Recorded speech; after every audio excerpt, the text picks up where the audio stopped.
Téléspectateurs de Burkina Info, merci de suivre cette deuxième partie de la série d'entretiens qu'a bien voulu nous accorder Maître Passéré Titenga. Maître, bonjour. Bonjour. Merci de nous accorder encore de votre temps pour la suite de cette série d'entretiens que vous avez décidé d'accorder à la chaîne de télévision Burkina Info. Il sera aujourd'hui question de la situation sociale dans le pays. Nous avons même envie de dire la grogne sociale au Burkina Faso. Maître, c'est une inquiétante réalité de nos jours. Vous avez les syndicats des travailleurs font des grèves et dans tous les secteurs de l'administration pour exiger des augmentations de salaire et des droits. On constate des débrayages, des grèves par-ci, par-là. On constate surtout que souvent même, les ambulances qui doivent convoyer des malades au niveau de certains centres de santé pour des situations d'urgence sont bloquées. Les voies sont barricadées. Le système est paralysé, on a envie de dire.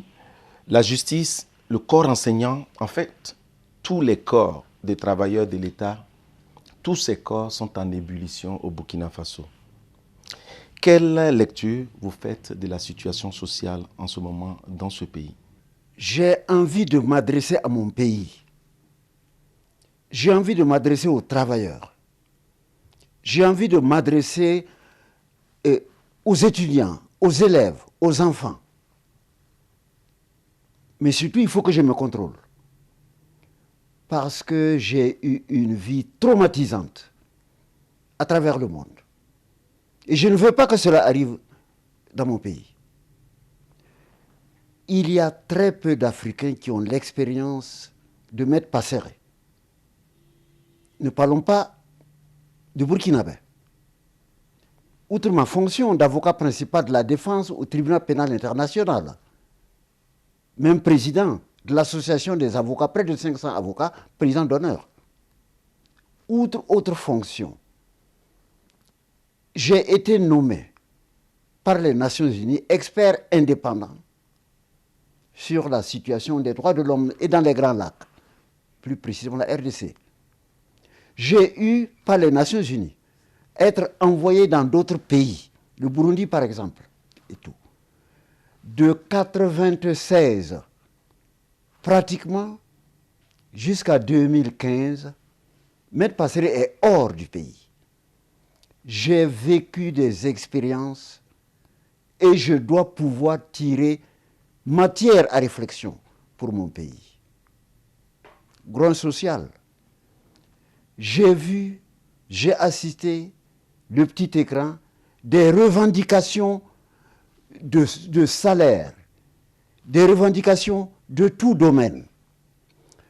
Vous savez, pour moi, toutes ces revendications sont fondées. Légitimes. Légitimes, excusez-moi. Mais tout est relatif sur la terre. Il ne faut pas revendiquer alors que l'État n'a pas les moyens. Et le gouvernement, beaucoup disent que, je ne suis pas l'avocat du gouvernement, mais beaucoup disent que le gouvernement est de mauvaise foi et qu'il faut presser le citron. Ça va finir par excréter quelque chose. Très bien. Mais ces gouvernants, ce n'est pas leur argent. Et ils ne peuvent pas utiliser comme ils veulent. Ils n'ont pas intérêt à cacher. On peut faire des audits. Ce qui fait que moi, je demande à tout le monde de se contenir. J'ai vu des syndicalistes, j'ai vu des travailleurs hurlant sur le gouvernement, pestiférant, les yeux hors des orbites, pour revendiquer. Très bien, comme je dis, ce qu'on revendique peut être légitime. Mais je voudrais dire quelque chose à mon pays. Les Nations Unies m'ont demandé de représenter les Nations Unies en matière de l'homme de pays. Certains pays sont plusieurs fois plus riches que le Burkina Faso. Moi, j'admire les gouvernants. Et je ne sais pas par où l'argent nous vient pour payer tout le monde. Mais moi, je crois que surtout, la richesse du Burkina, c'est la paix, la stabilité. Et beaucoup de ce qui nous arrive, nous sommes pratiquement sous perfusion. On nous aide beaucoup, on nous aime beaucoup, parce que ce pays fait plaisir. Il ne faut pas que nous détruisions cela. Si je vous en parle, sachez que j'ai connu un pays et les travailleurs ont crié beaucoup. On a lutté. Les bailleurs se sont retirés. On a laissé le pays à lui-même. Et je vous dis ce que moi-même j'ai connu comme expérience. Mais le gouvernement n'est-il pas pris à son propre piège quand certaines revendications sont satisfaites alors que d'autres vivent souvent dans des conditions de travail presque inhumaines? J'ouvre une parenthèse avant de continuer. Ce que vous dites, c'est vrai. Effectivement, ça n'engage que moi. Et certaines premières revendications, certainement légitimes, comme ce que j'ai dit, on a pu régler. Alors que le problème des revendications devrait être posé à l'échelon national. Notre budget, 7 ans. Le nombre de fonctionnaires, 7 ans. Voici ce qu'on peut mettre à la disposition. Et en fonction des catégories, des diplômes, des anciennetés et des spécificités, voilà. Mais les premières revendications, on a satisfait. Et on a ouvert la boîte de Pandore. Et donc, tout le monde est en droit de réclamer les mêmes ajustements. Donc, excusez-moi, je respecte les autorités publiques. Je trouve que on a été vite. Mais le problème, soyons honnêtes, en rendant justice à tout le monde. Moi-même, n'importe qui serait à la place des premières autorités devant lesquelles on a revendiqué, on allait uniquement examiner la revendication par rapport à la demande, par rapport à l'organisme en question. On constate que c'est légitime. On va accorder. Et maintenant, on a ouvert la boîte de Pandore, on ne peut plus contrôler. À qui la faute? Mais au régime de Roch-Marc Christian Kaboré ou à la transition qui peut-être n'a pas su jouer son rôle? Pour moi, cette problématique date d'il y a longtemps. Pour moi, du fait que c'est arrivé, ce n'est pas, en fait, c'est grave. Mais je pense qu'il faut rattraper tout ça. Qu'on se retrouve, que par exemple le gouvernement dise, voilà la situation, voilà ce qu'on peut mettre. J'ai appris que ça faisait près de 600 et quelques milliards. J'ai appris que pratiquement il faut près de 52% du budget pour les fonctionnaires ou quoi. Peut-être que je n'ai pas bien entendu. Mais je veux dire que la situation telle qu'elle se présente, il ne faut pas que ça continue. Il faut des concertations, le gouvernement essaie, on a l'impression de suivre un débat de sourds. C'est un débat de sourds. Et c'est pour ça que je ne veux pas entrer dans ce débat de sourds. Parce que tout le monde peut avoir raison. Et c'est pour ça que j'ai dit que je veux m'adresser à mon pays. Je veux m'adresser aux travailleurs. J'ai donc été nommé par les Nations Unies pour m'occuper de pays en matière de droits de l'homme. Mais, je cite un pays. On a trop revendiqué. L'argent, ça n'allait pas. Et il n'y a plus rien. Le pays ne peut même pas être sous perfusion. J'arrive dans ce pays. Et il n'y a rien. C'est-à-dire que vraiment, je ne sais pas comment aborder le problème. Il n'y a rien. Et je vois un avocat. J'aime aller dans les lieux pauvres. Donc, le soir, on sort, on monte sur les collines. Il faut dire qu'il y a beaucoup de collines là-bas, des montagnes. Mais quand on monte, on met le moteur de la voiture.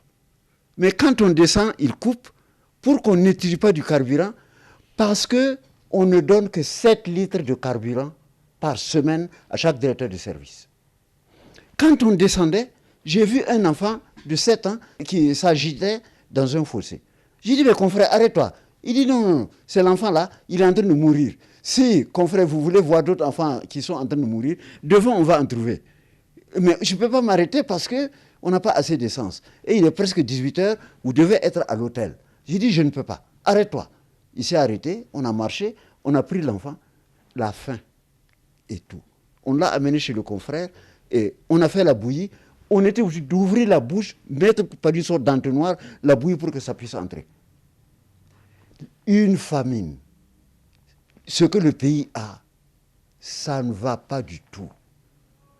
Les syndicats, je vous cite ce pays.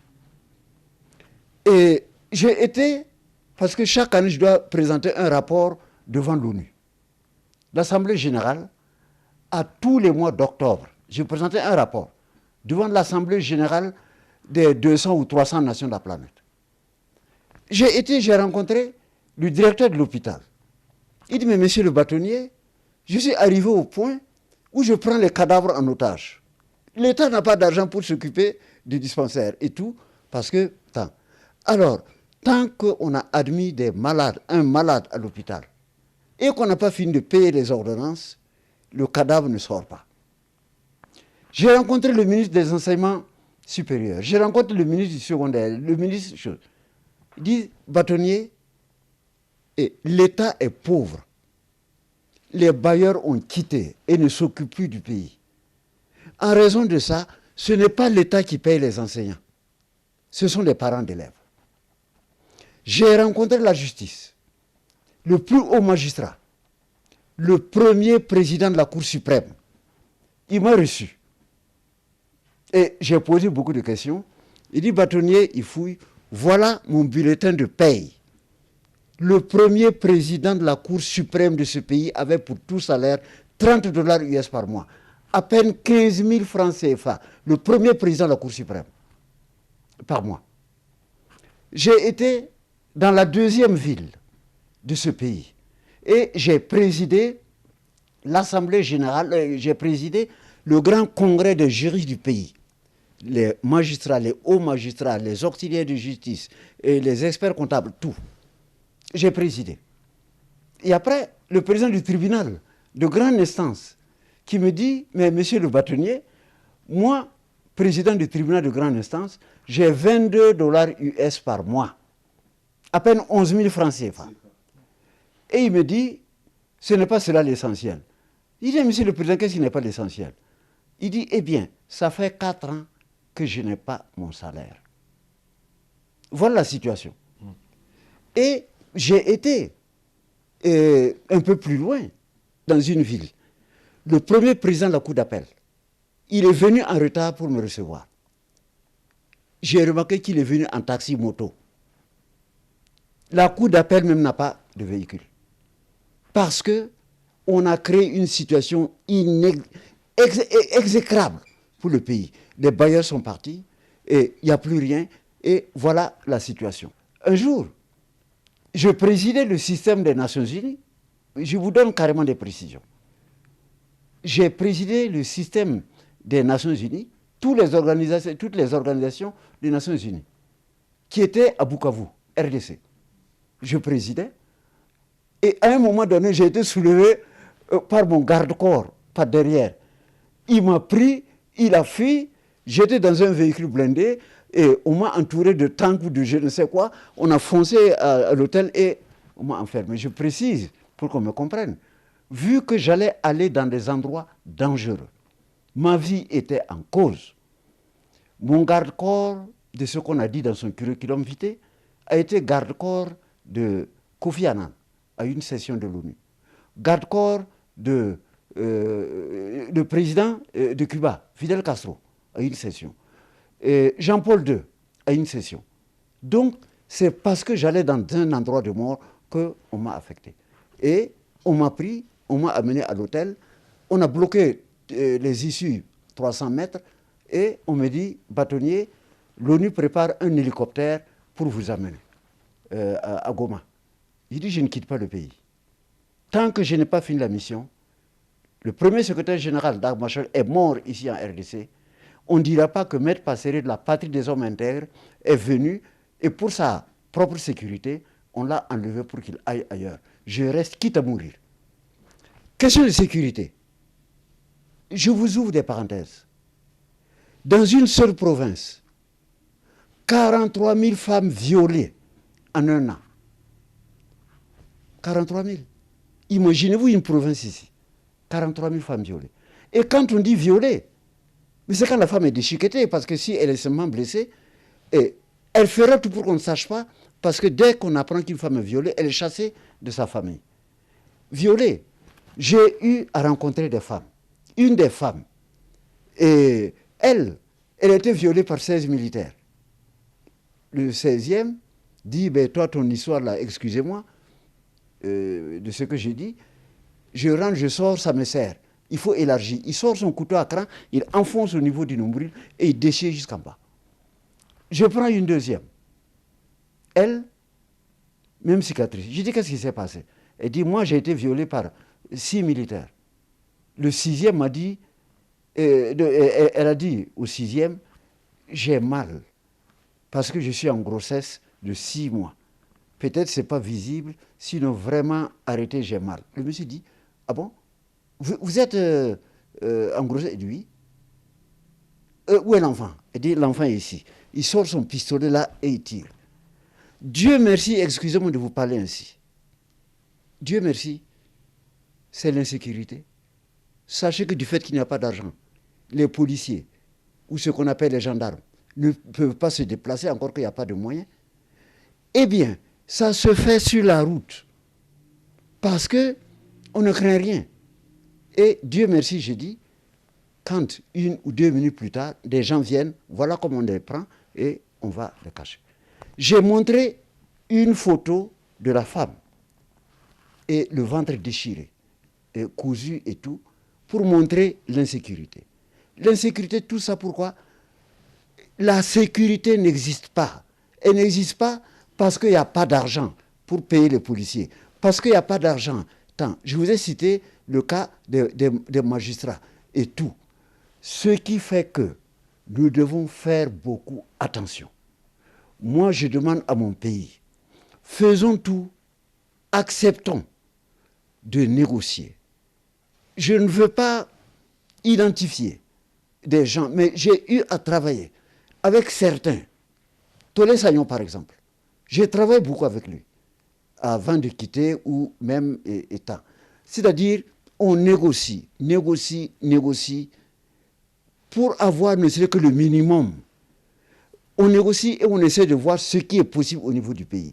Le cas échéant, il faut savoir que le politique risque d'avoir le dernier mot. La preuve, nous avons des pays où le politique a le dernier mot parce que celui qui se lève, on égorge. Et la moitié de la population se retrouve hors pour être des réfugiés et qui a perdu? Les travailleurs, il n'y a pas de salaire à payer. Ce qui a perdu, c'est le pays. Les hôpitaux ne fonctionnent pas. Qui a perdu, c'est tout ce monde-là. Certains analystes estiment que dans le Burkina post-insurrection, le régime est laxiste. Je vous dis quelque chose. Il laisse faire. Je vous dis quelque chose. Hier ou avant-hier, j'apprends qu'il y a des jeunes qui sont sortis, qui ont bloqué les rues. On a des militaires qui foncent au sommet, je veux dire au nord, pour protéger, pour assister les militaires qui précèdent. Et les élèves, des enfants sortent. À Boussé. Mais à Boussé. Mais c'est quoi ça? Excusez-moi, je ne suis pas d'accord qu'on soit laxiste. On ne peut pas faire des omelettes sans casser des œufs. J'ai même vu une fois des gens qui ferment les voies à Saponé, des gens qui veulent aller à Léo. Léo ne peut même pas venir. On m'a fait comprendre qu'il y a même un malade qui voulait. Ne peut pas venir parce qu'il y a des enfants qui ont des couteaux qu'ils aiguisent. Et cela sur le petit écran. C'est quoi? Et on met les bateaux, on met les drapeaux en berne. Qu'est-ce qu'un drapeau? Je ne comprends pas. Il paraît que ça s'est passé à Koudougou et tout. Je ne comprends pas. J'ai dit Koudougou, je précise. Je tiens à préciser Koudougou parce que le quartier Burkina est là-bas. Le quartier Burkina, c'est là où on a défini le Burkina, l'homme de la sagesse, l'homme qui doit tout faire pour la paix et tout. Que cela se passe à Koudougou, je ne comprends pas. Et ça se passe un peu partout. Et qu'on m'excuse, je n'aime pas la terreur. Mais il faudra que le gouvernement serre les vis. Ça n'engage que moi, c'est moi qui le dis. Qu'est-ce qu'il fait alors? Devant tous ces cas, ces actes d'incivisme, qu'est-ce qu'un régime démocratique peut faire? Mais un régime démocratique, j'estime qu'il faut être sévère. Et là, si la justice est là, mais que la justice soit réelle. Et s'il y a des exagérations, mais tout le monde doit comprendre qu'on ne peut pas laisser le pays aller à volo. Et donc je comprends. Le régime peut être laxiste parce qu'il ne veut pas blesser, il ne peut pas blesser Y, mais la conséquence, c'est le régime. Je vois même des gens qui disent qu'on va le faire tomber. On a fait tomber d'autres, on le fera tomber. Ce n'est pas comme ça que des citoyens doivent s'exprimer dans une nation. On n'est pas là pour faire tomber le régime. Même si ça ne va pas, il faut trouver une solution pour qu'on se comprenne. Si le régime privilégie la force, les syndicats entrent en action. Oui, mais... Du coup, on se retrouve comme dans une sorte de mythe décisif, l'éternel recommencement. L'éternel recommencement. Et donc, moi, je demande à ce qu'on accepte la négociation. On ait le courage de ne pas aller à la provocation, à l'incivisme, à des revendications très, très prononcées, poussées, en sachant que le budget de l'État ne le peut pas. Et donc, moi, je voudrais que, de part et d'autre, c'est-à-dire dans chaque syndicat, dans chaque organisation sociale, dans chaque groupe, on se remette en question pour remettre en question la nation. On se remet en question en disant, eh bien, si ça brûle, on va se retrouver dans la situation des pays visités par Maître Passeret. Ces pays, il n'y a plus rien à payer, il n'y a plus rien à gagner comme salaire. Et la seule voie, c'est la fuite vers l'extérieur. Et ça n'arrange pas. Quelle pourrait être alors la part contributive de l'opposition pour désamorcer cette grogne sociale? Non, je trouve que chaque groupe social, chaque parti de l'opposition a sa partition à jouer. C'est-à-dire, même faire des colloques, des revendications, des colloques, des analyses, et dire, nous constatons que c'est ceci, nous constatons que c'est cela. Nous demandons donc au gouvernement de voir ceci, de faire cela. Nous sommes prêts à prendre part à des discussions, à des tables rondes. Et moi, j'ai l'impression que si chacun met de l'eau dans son verre, moi j'ai l'impression que si chacun met en tête le sens de l'État et surtout la survie du pays, on peut s'en sortir. Mais si chacun reste dans sa tour d'ivoire pour revendiquer, pour attaquer, pour tout, je crois que le pays va tomber et tout le monde perdra. Sinon, qu'on m'excuse, qu'on me comprenne, j'ai l'impression que nous n'avons pas atteint encore le seuil de non-retour. Nous pouvons sauver ce pays, mais que chacun accepte faire un jeu de réflexion, un jeu de négociation, un jeu de reconnaissance de l'autre et savoir qu'il a des droits et qu'on puisse s'en sortir. La tolérance alors. Voilà, la tolérance. Et d'autant plus que nous avons des corps à nous aider. Nous avons parlé par exemple de la chefferie traditionnelle, nous avons parlé des religieux qui sont là, nous parlons de beaucoup d'autres qui peuvent apporter leur contribution à des négociations entre gouvernements, syndicats, des négociations et tout. Je crois qu'on peut s'en sortir, mais que chacun accepte d'écouter l'autre. Si j'entends autre, c'est peut-être le gouvernement, c'est peut-être la chefferie coutumière, c'est peut-être les religieux, mais si on donne des conseils, il faut accepter, écouter. Mais nous ne pouvons pas continuer d'aller à volo. Ce n'est pas possible. Merci, Maître Passeret Titenga, pour cette deuxième phase de la série d'entretiens que vous avez décidé d'accorder à la chaîne de télévision Burkina Info. Et nous vous remercions pour votre disponibilité et pour votre franchise. Téléspectateurs de Burkina Info, rendez-vous est pris pour un autre numéro de cette série d'entretiens que veut bien accorder à Burkina Info Maître Frédéric accordera toujours Maître Frédéric Passeret Titenga. Merci de nous suivre et à un prochain numéro. On est à 25, donc vous nous devez 1 minute. C'est bon, on était dans le timing parfait. Entre les génériques, 30 secondes, 30 secondes fin, ça c'est on était dans le bon timing.